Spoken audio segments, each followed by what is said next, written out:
it's like a content zombie apocalypse. And Karen McGrane, author of Content Strategy for Mobile, is going to talk about just that. Warm welcome.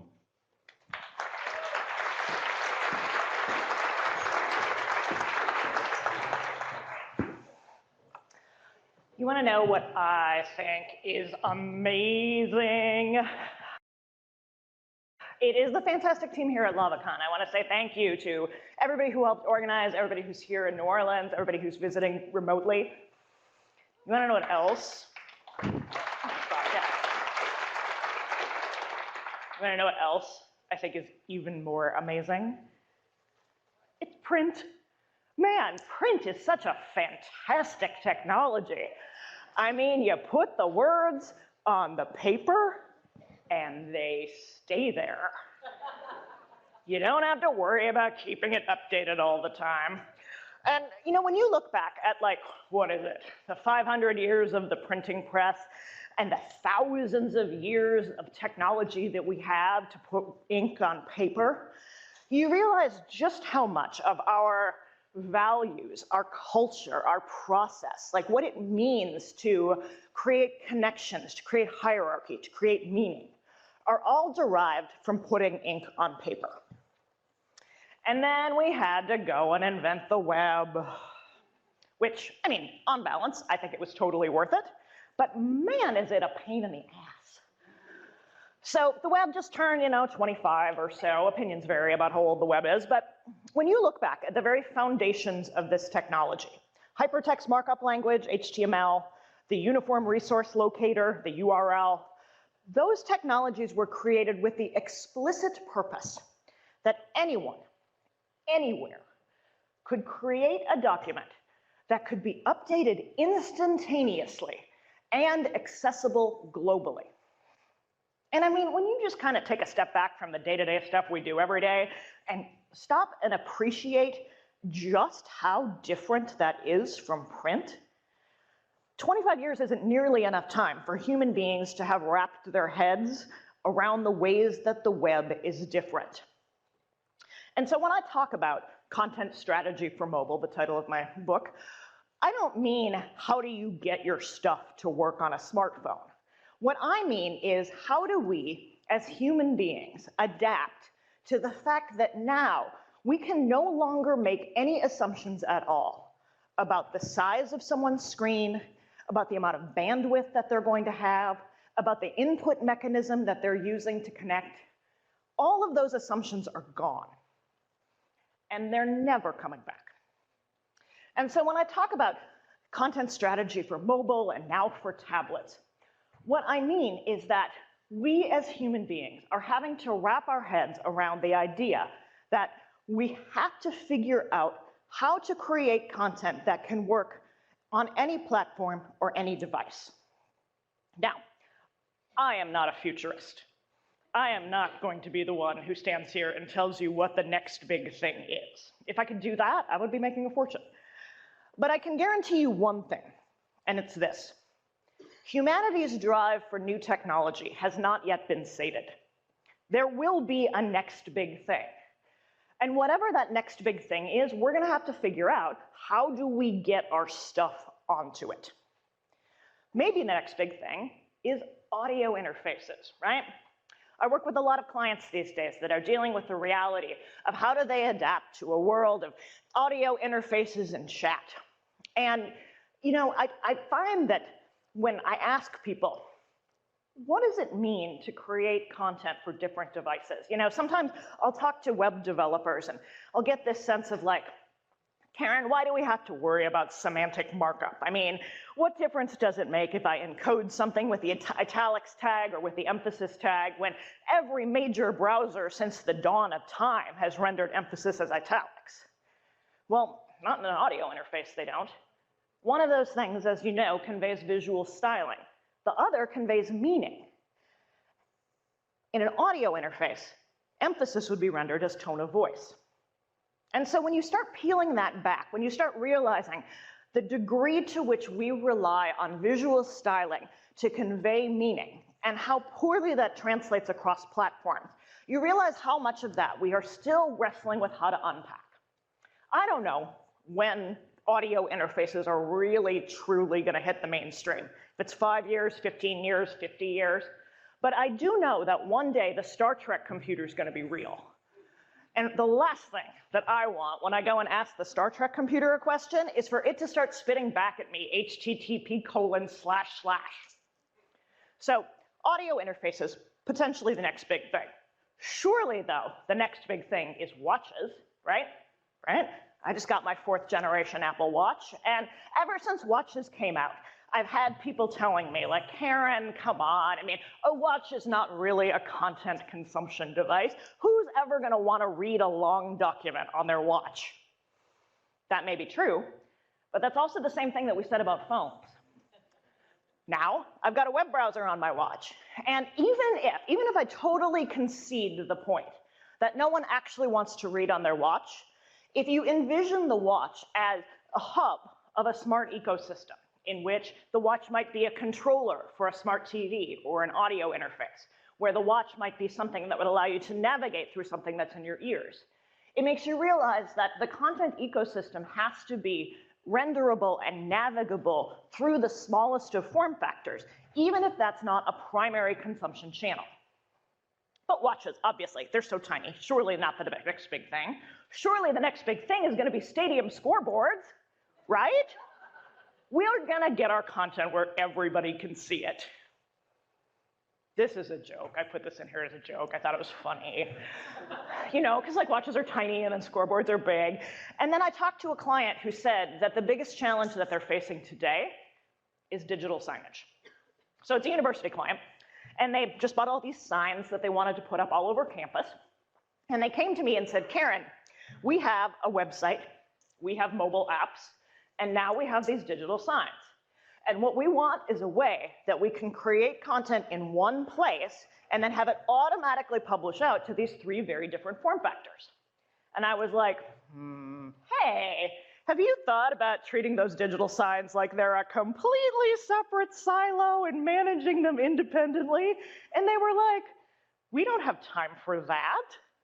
No. We've got things like events and news for students and campus alerts, and we want to make sure that our content can be automatically published out to wherever our students will need it. This isn't some weird futuristic scenario these people are operating under. This is a real problem they are really trying to solve right now, today. And if that's the case for them, maybe you too will face a similar problem in your own home with your internet refrigerator, right? Huh? Can't talk about the future without talking about the internet refrigerator.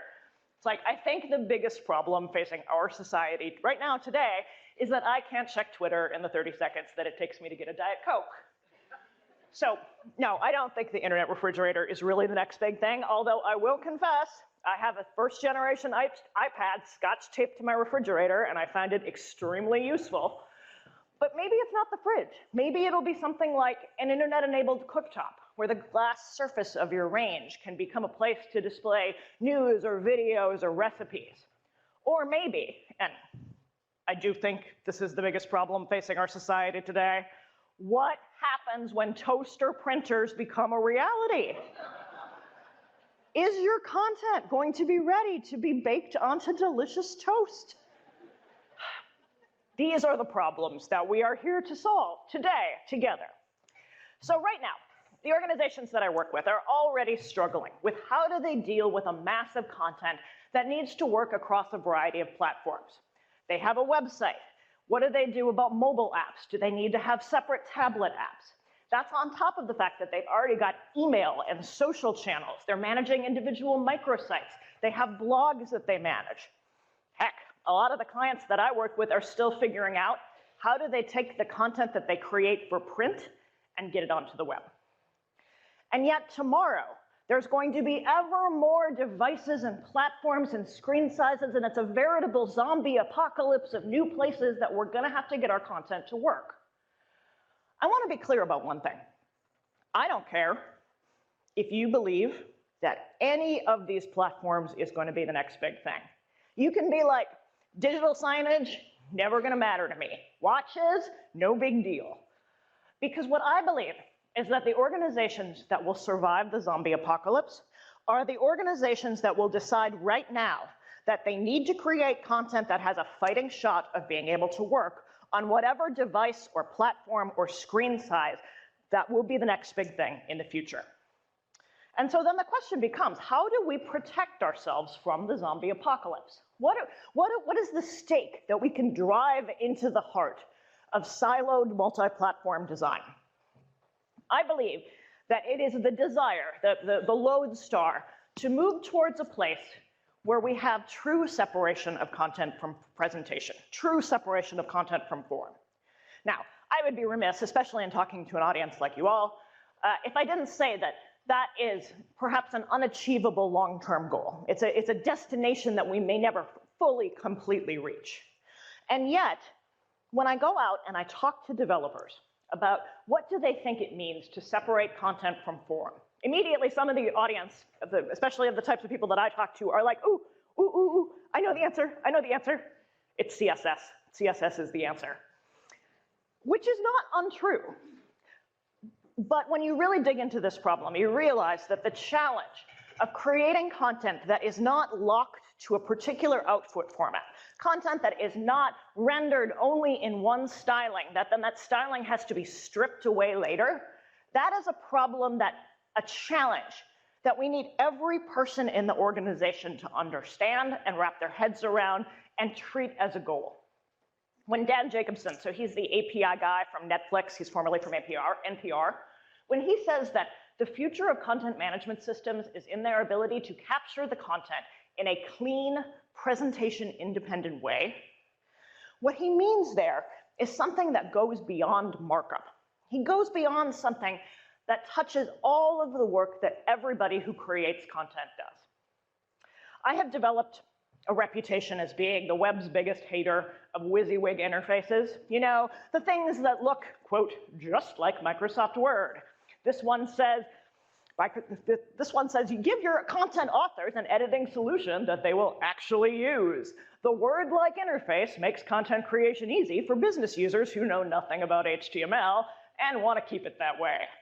And so instead, we give them that familiar toolbar at the top, and we say, look, you can treat this document just like Microsoft Word.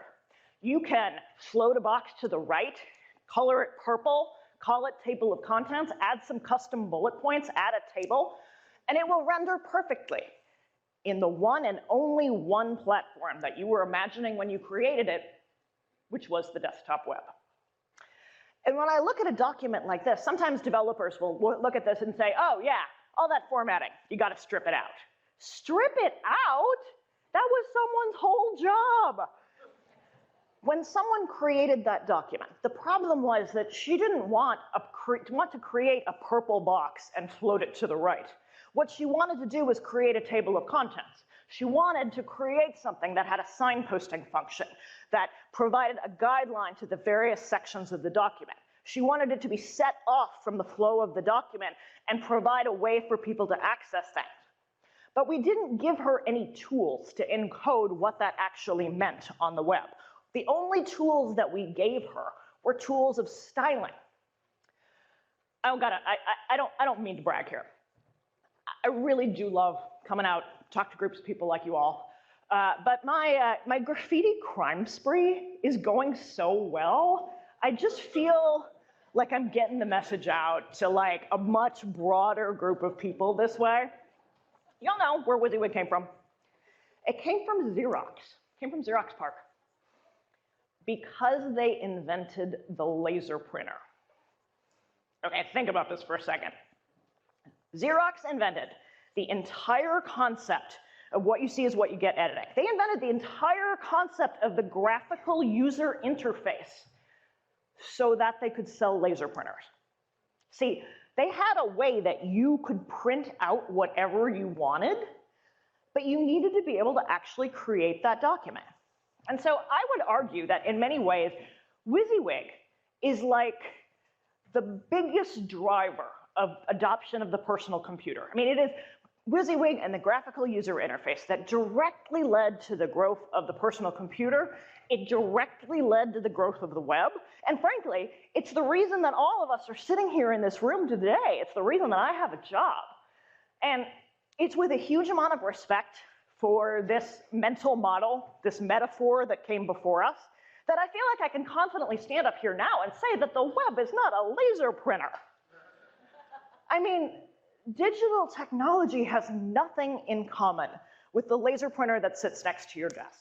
The amount of control that you have over layout or positioning or styling, all of those cues are meaningless in an environment where you don't even know if there's going to be a screen, and you definitely will never know what size that screen will be, how much bandwidth that screen has, or whatever tool someone's going to use to interact with it. Ted Nelson says that imitating paper on a computer screen is like tearing the wings off a 747 and using it as a bus on the highway. We can do so much more with digital, but the challenge is that we need people to understand that we can no longer encase our content in a big blob of format. I believe that we are fighting a war, and it is a war between blobs and chunks. Blobs are these big, messy, formatting-dependent, style-encoded blobs of text where if you want to go back in and strip out that content and find some way to reuse it on another platform, you have to put a huge amount of effort into cleaning it up and then restyling it. Chunks are clean, presentation-independent bits of content that are created with the expectation, with the intention, that it can and will be used on any platform. We are fighting a war, people. We cannot let the blobs win. I will leave you with these thoughts. It's been said before, I'll say it again. The web isn't print. The value systems, the processes, the tools that we have used for hundreds or thousands of years need to be adapted and grown so that human beings can understand what it truly means to create presentation-independent, independently updated, globally accessible documents. That means that the way that people create content has to change. I think it's so important for people like us all to get into a room together and talk about ways to explain the value of structured content, the value of metadata, to teams and people who are still stuck in a print-based mindset. It's only by going in and saying that we expect content creators and designers and developers to think differently about the process of creating content that we're actually going to make a change. And we have to make this change because our future depends on fighting off the zombies. We're not in the business of creating brochures or creating manuals or creating documents or magazines. We're in the business of creating content. And our job is to ensure that that content will be readable and browsable and accessible on whatever platform our customers choose to interact with it. All right, thank you all. You've been great. Have a wonderful time at the event. It's good to be here.